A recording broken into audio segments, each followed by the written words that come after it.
ژیان مانایەکی تری پێبەخشیم کاتە تووشی ژێرپەنجە بووم. ماناکەیشی ئەوە بوو کە هەندێک ئازار مرۆڤی گەورە ڕاستەقینە دروست دەکەن. گەورەبوون لەگەڵ هەندێک ئازارە لایەنی ئەرێنی زۆری هەیە.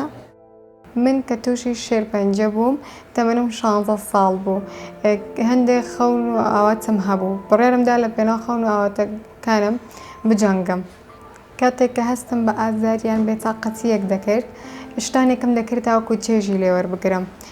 کاتێک کە زانین تووشی ژێرپەنجە بوومە، بە یەکەم وەرگرتنی چارەسەری کیمیایی کە قورسترین شت بەلامەوە لە دەستدانی قژم بوو کە نامێنێت، بەڵام نەخۆشخانەی هیوا و ستافی مناڵپارێز بڕوایان گۆڕیم. خۆشم بە تێپەڕبوونی کاتێک گەیشتم کە سەلامەتی خۆم تەندروستیەکی باش لە پێش تەڕۆکەشەکانەوەیە.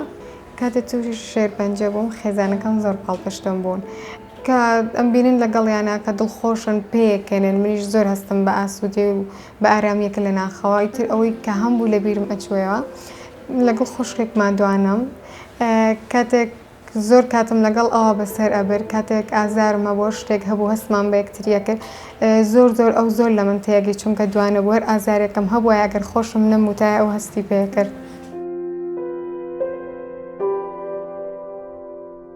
تەمەنم 11 ساڵان بوو کە تووشی نەخۆشی شێرپەنجە بووم و لە سەرەتادا کەمێک هەستێکی سەیر و ناخۆشم هەبوو. بۆ خێزانەکەشم زۆر قورس بوو. دەمگوت تۆ بڵێ لێرە چی ڕوودا بەرچاک دەبمەوە یاخود نا. پرسیاری زۆر لە مشکمدا دروست دەبوو. پاشان لەگەڵ ڕێکخراوێک تێکەڵ بووم بە ناوی مناڵپارێزی کوردستان. لەگەڵ ماریاخان و پرژەخانە زۆر هاوکارم بوون. ڕۆژانە کاری دەستی و وێنەمان دەکێشا. وای لێ هات کە دەچوومە نەخۆشخانەی هیوا، کە دەچوومە ژوورەکەی ستافی ئارا بۆ وێنەکێشان. لەوێ بمزانایە مناڵە پێویستی بە یارمەتیەوە ستافی مناڵپارێز ماریاخان و پرژەخان و ئەوانی تر بمزانیا سەرقاڵن من یارمەتی مناڵەکانم دەدا و کاتێکی خۆشمان بەسەر دەبێت. ئەو وێنەکێشان و کارە هونەریانە هەموو پرسیارە ناخۆشەکانی مێشکیان لەبیر بردەوە و هەستی ئەرێنیان پێبەخشی. عمري من 13 ساڵ بوو وقتی من زانی ئەف نەخۆشی من ئەس ناڤە یاریگەهێن بچیکن تەواو بوو. مش نیشکێکی بەیانی زانی شانە بێ من یازی دەربێت. ئەس دەرکەتم و پشتی من دیفچۆن کردی من زانی ئەف ئێشە. خێزانە من گەلێک کار بین گەل من ئەگەر سەرەکی بین گواج فێشێدار واز بن. سەنتە ڕێژین و ڕێکخراوە منداڵپارێزی کوردستان ئەگە خێزانە من بین گەلێک کاریان کرد. ستافێ دکتۆرە و پەرستارە هەمیە کاریان کرد. ستافێ منداڵپارێزی کوردستان بۆ من ئاختن گوتن و دلێ من ئارامت کرد، هەتاوەلمت کرد. ئەس دەرمانی وەرگرم.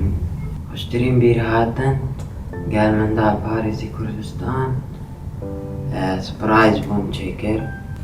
خواندنە خۆ ناتمە بێ و ناتمە دیرەخستن و چالاکیاژی هەر گەل لە ڕێکخراو منداڵپارێزی کوردستان بەشدار بیم و بەشداری چالاکێن وان بیم و خواندنە خۆژی من بەرەسەر.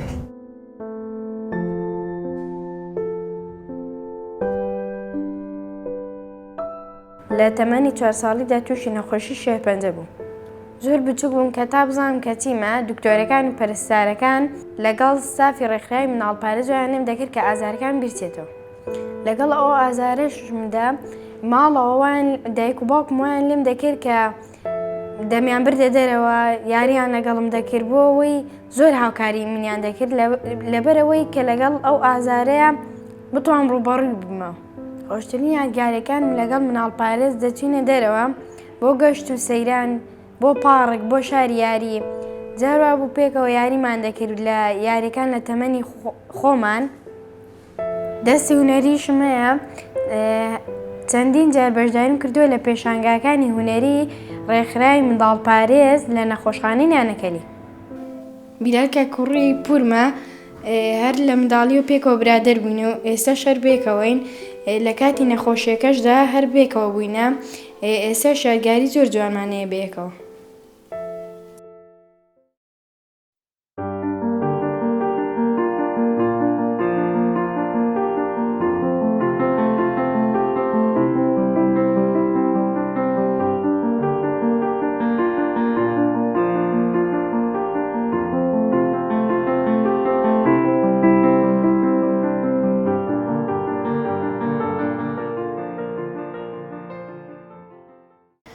ئێستاکانە کە قژم لە جاران زۆر جوانتر هاتوۆتەوانێ کاتێک یەکێک لێم ئەپرسێت قژت بەچی وا جوان بۆت لەکوێ بڕیتە منیش بە پێکەری نەگەڕ پێیانەڵم لە ئارێژگای هیوا چاکم کردووە. کەسەکە لە ماڵەوە بووم زۆر کێشم لە دروستکردنی خواردنە بینی لە ئیشی ماڵ زۆر بە تایبەتی فاسۆلیام لێنە.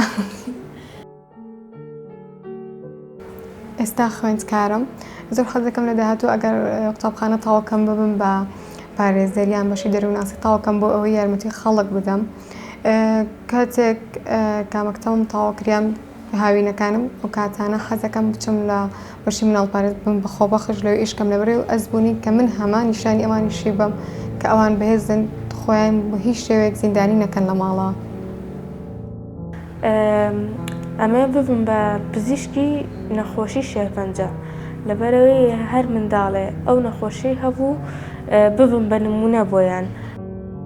هیڤیا من یانجی ئاواتا من ئەوە بمە بزنسمان بازرگان ژبەر کەسێن ڤێگاڤەیەکی من گۆ هیڤیەکە ناخەواندا ترسن یانجی قەلاقان نەکەی نەشم گەنەوێ از مادیان هەرکاریان بکەم و معناویان ژی و بلی بازرگانیێژی من مەجالە تەپاپەدا شولکەم ئەکرایەنەر یانجی هەر تشتێکی بەس حەش مێژوویش دکەم حەزام سەر مێژووی جوگرافیە هەست موبایلێدا گەلێک هەنی بێزان ناش موبایلە هەرگرمی سەر مێژوو جوگرافیە.